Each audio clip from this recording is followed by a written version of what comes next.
I'd like to speak now about the dictatorship to the north. First of all, in the past weeks, a lot of speculation about leader Kim Jong-un's health recently. Your intelligence has said that there were no signs that he had surgery. How sick was he, or is he?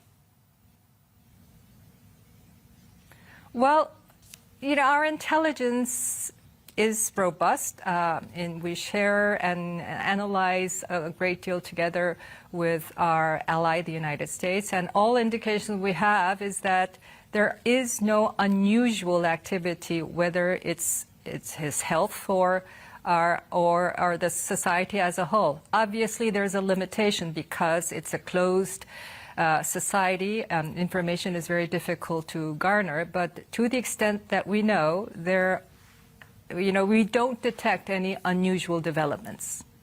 It's a closed society that your administration has been making major efforts to crack open. Since President Moon took office in 2017, your government has stressed improving ties with the North in the hopes of promoting peace on the peninsula. But you've been criticized over not putting human rights high enough up on the agenda. For example, you dropped the traditional co-sponsoring of a resolution condemning North Korea's horrific rights record at the UN General Assembly this past fall. President Moon also did not bring up human rights in a meeting with Kim Jong-un last year.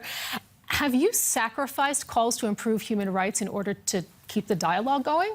I think keeping the dialogue going is extremely important if we are going to find a peaceful resolution with the North Korean nuclear and missiles issue and getting us on track towards creating lasting peace on the Korean Peninsula.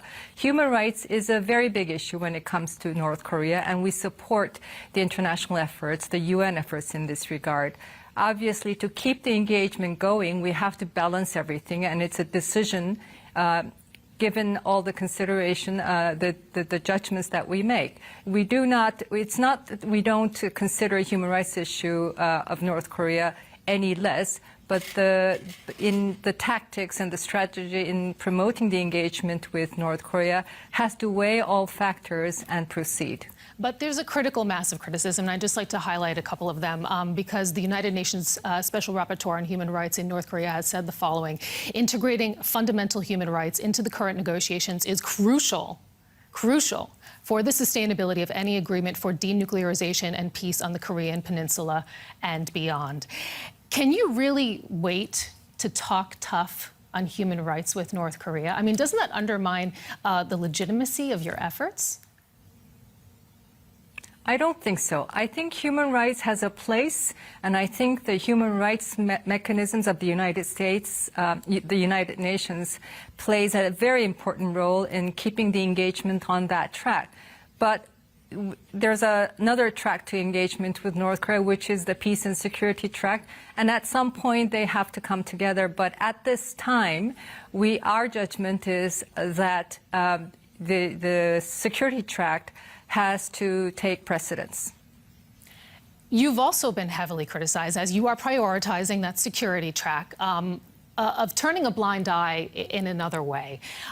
Back in November, your country deported 2 fishermen accused of murder back to North Korea. The UN, again, expressing deep concern that, quote, the decision was made potentially without due process, and that the 2 men are at risk of serious human rights violations upon return. And they just highlight a couple, including enforced disappearance, arbitrary execution, torture, ill treatment, trials that do not conform to international fair trial standards. They say that your government could have failed to uphold international human rights obligations itself. Do you regret that deportation decision? No, not at all. I think we made the best decision under the circumstances, and given that there was no genuineness to the 2 men's desire to come to this part of the peninsula, and given that how did you determine they themselves have well, we have a process run by our National Security Office, and all the ministries are involved, and the collective decision was that they pose a danger to our society, and so therefore the decision was made. Doesn't it really come down to the fact that you're afraid that any position that you take on human rights will simply blow up talks with the North? We are not afraid. We are very actively seeking the engagement, taking all elements into consideration. But I think even the human rights mechanisms would say that it is very important to keep that engagement going. Okay. I'd also like to talk about the circumstances currently in the North. I mean, we highlighted a number of the dire circumstances when it came to the case of those two fishermen. We also have signs of deterioration there.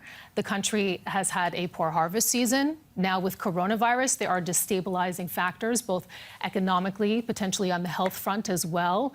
How concerned are you that the North, with its strongman policy, will lash out and deflect from the interior issues that it has in the country? Well, we watch very carefully. I think, the official position is that there is no case of coronavirus, but they report to the WHO of quarantining people and testing. So we take their official position with a lot of grain of salt. The health structure there is extremely weak. We have offered to collaborate on this front. We have not received a response yet, but I would be cautious as to make sweeping judgments about what the situation there overall is. But are you preparing for the potential of increased provocations? They have provoked. There has been a series of short-range launches, and these are certainly unhelpful, and we have urged them to stop this at a time when the whole world are trying to come to grips with this very unprecedented health crisis. But we watch very closely, and we are prepared, and I think based upon our very robust defense posture and readiness, based upon our strong U.S. ROK security alliance.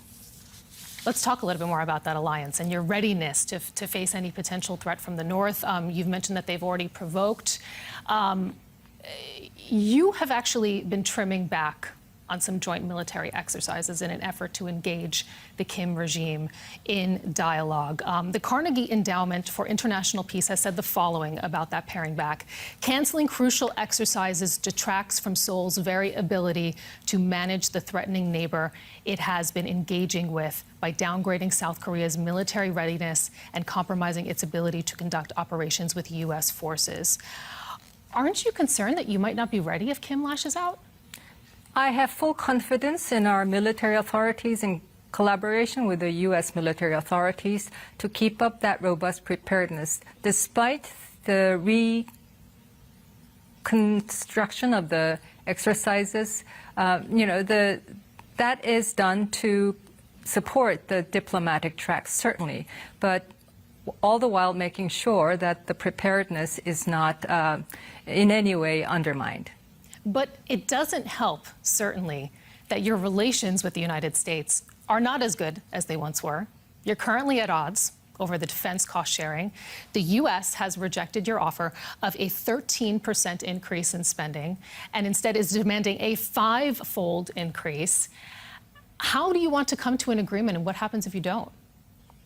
Difficult, I admit, but this is an alliance that's developed over 67 years. There have been difficult issues in the past that we've been able to work through. Allies have differences, and I think the special measures agreement this time is particularly difficult. But we are both determined to find an agreement that we both can agree to. Obviously, it will take more time and more effort, but we are, I'm very confident that we will reach an agreement eventually. Donald Trump has said the following. It's a question of whether South Korea will contribute toward the defense of their own nation. We are defending nations that are very wealthy. South Korea is a very wealthy nation. Does he have a point? We are increasingly wealthy, which is why our share of the stationing of the troops have increased over the years. Initially, the initial agreement is that we will provide the land and the facilities, and the U.S. will provide for the expenses of the troops stationing. Now, as Korea developed and became more wealthy, we have agreed to a special measures agreement, which is the title of this this agreement, and increasingly more of that share, and with that share, that increase has to be incremental. It can't be 30%, 50% over a one-year period. There is a methodology system. There is a budgetary system that our government has to follow. And in the end, this has to go through the National Assembly for approvals. So there are all these parameters that we as government needs to meet while negotiating with the United States. And I think our partners across the table from the United States are fully aware of this. And as you're sorting through those parameters, we have the U.S. president not missing one opportunity to say what a great relationship he has with the North Korean leader Kim Jong-un and what a nice guy he is. Trump has said the following: "We fell in love. No, really. He wrote me beautiful letters." Are you concerned that Trump is speaking in such high terms about the dictator to the north and not about the democratically elected president of South Korea? I mean, you're longtime allies. Well, you keep saying concerned. We're not concerned. I think the relations between our two governments at all levels, between the president, between myself and the Secretary of State, is very strong, very tight. And I think in particular during this time of the COVID-19 crisis, the collaboration has been exemplary. So I'm not concerned. I think that's President Trump's unique way of messaging. And it also indicates his clear desire to continue to engage at that level. The engagement with North Korea this time around has been driven very much by that top-level political will, both on the side of the United States and also to a certain extent on the part of our side as well. So, and it's very important to keep that high-level political will going for the continued engagement. What other options you have if that if that alliance breaks down? I mean, have you become too reliant on the U.S. nuclear shield that they provide? I am not at all concerned about. I don't think that's a scenario that we anticipate. I think the alliance is very strong. The U.S. is fully committed to this the security of the current the South Korea and the extension of their nuclear shield. So I don't know where you get that the possibility of that happening. I don't see that possibility. Let's talk about China, because in the meantime, China has been using the coronavirus crisis as an opportunity to assert itself in the region. There's been an arrest, the arrest rather, of democracy activists in Hong Kong, military pressure being put on Taiwan and its neighbors in the South China Sea, even going so far as to sink a Vietnamese fishing vessel. It looks like China is using the coronavirus pandemic as a regional power grab while other major powers are busy at home. Surely that must raise some red flags for you. Well, China and we had our difficult time in 2016, 2017. Post my president's visit in December 2017, I think we are largely recovering the close economic and people-to-people ties. As far as the Corona-19 virus is concerned, it first happened in China. And we were one of the first to be hit because we have lots of people traveling from back and forth to China. And I think the collaboration on the COVID-19 has been very good. We press for quick and prompt sharing of information. We underscore the importance of that, and we demonstrate that with our own actions, and we urge that on the part of China as well. We have economies under pressure right now amid this pandemic, citizens' health at stake. What do you think your part of the world will look like after this pandemic ends? I think post-coronavirus, the world will certainly be different from pre-COVID-19.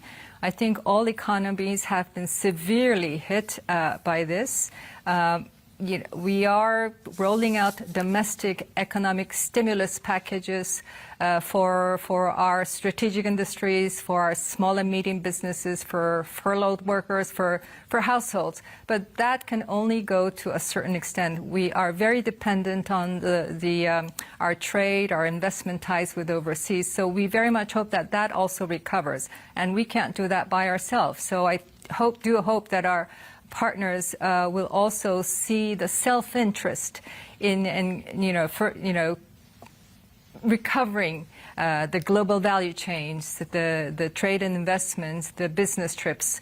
And I think there's two trends. I think, yes, there are tendencies of countries to become insular and shutting of the doors and parochial. But I think there's also an understanding that, and the virus has made this so clear, that these challenges are cross-border. It doesn't stop at the border. You may close the border, but the virus still gets in.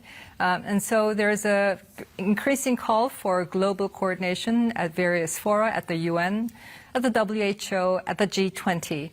And we do hope that beyond the talk, that there will be greater multilateral collaboration in overcoming not just the health crisis, but also the socioeconomic crisis as well. South Korean Foreign Minister Kang Kyung-hwa, thank you for joining us on Conflict Zone. Thank you.